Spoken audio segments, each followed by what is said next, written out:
This is Hannibal here from the HannibalTV.com. For the first time in a long time, I have some interest in what's going on with TNA.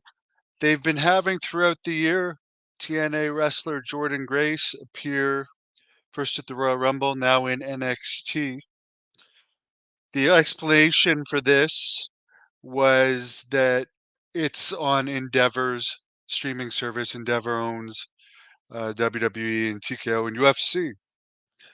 So that would explain it. They have a vested interest in TNA being popular because their percentage of whatever they get for TNA airing on the streaming service would be worth something. It came out today, reported by Dave Meltzer, that Rob Evans, who was one of the guys in charge of the creative team, has resigned. Their creative has sucked for years. That's got to be a positive. A lot of other key people have been let go. They have no television tapings past August 2nd or August 3rd scheduled in Tampa, which is very close to Orlando, where the NXT is based. The company also shut down its YouTube service, which was $4.99 a month. Now everything is on their Impact Plus service, which Endeavor owns.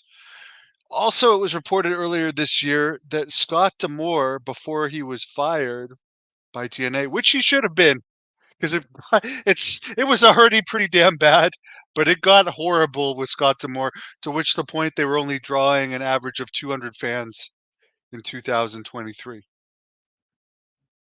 and their ratings are usually 0.01 more often than not. Sometimes they don't even make a rating. So I'm happy about these changes. But what is interesting is if Scott D'Amore made an offer on it, does that mean it has been secretly for sale? I have heard Meltzer mention various times that there are several companies not publicly for sale, but for sale. So here's my question.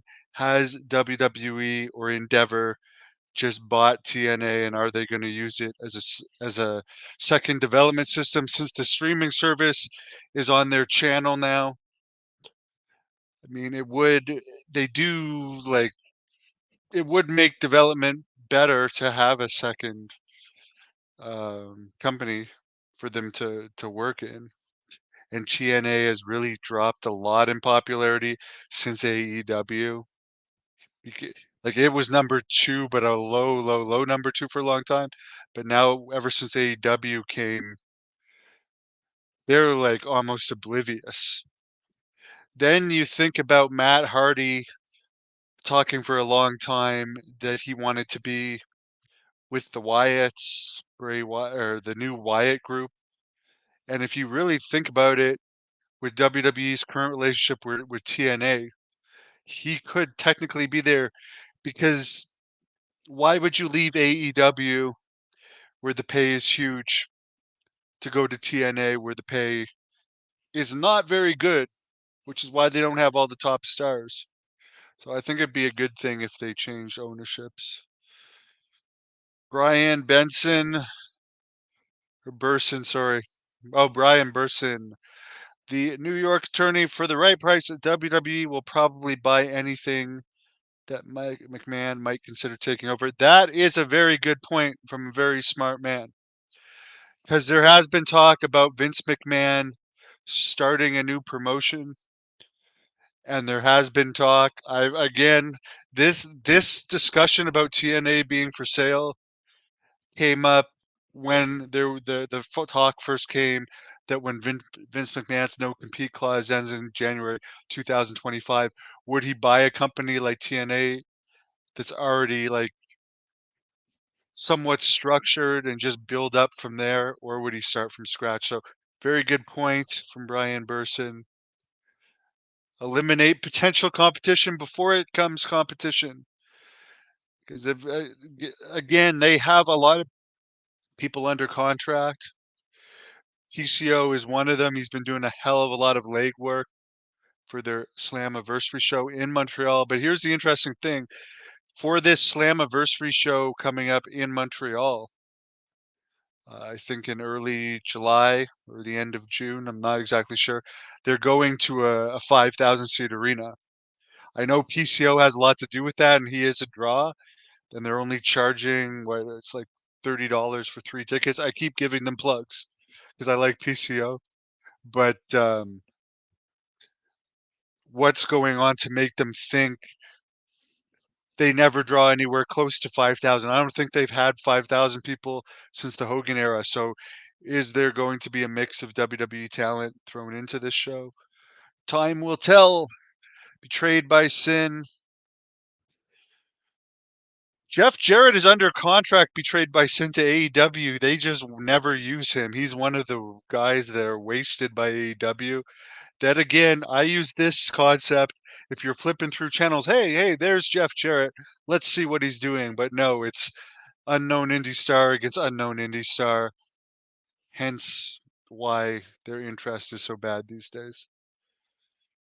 Ivan Santos, I don't think TNA needs a roster review, to be honest. I could tell you off the top of my head the main relevant person I know that's in TNA is PCO. Jordan Grace, obviously, she's on WWE's radar. By the way, I am going to mention this in the Wrestling Observer review.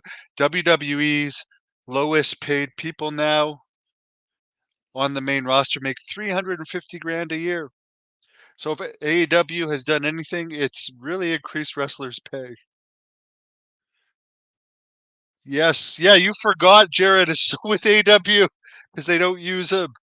They don't use him. One guy that like at least I know he was managing someone at some point, but he's still good enough to wrestle. Not only is Jeff Jarrett on their roster, but his wife, talk about throwing away money, Karen Jarrett, Karen Angle, whatever you want to call her, like she is on the AEW roster.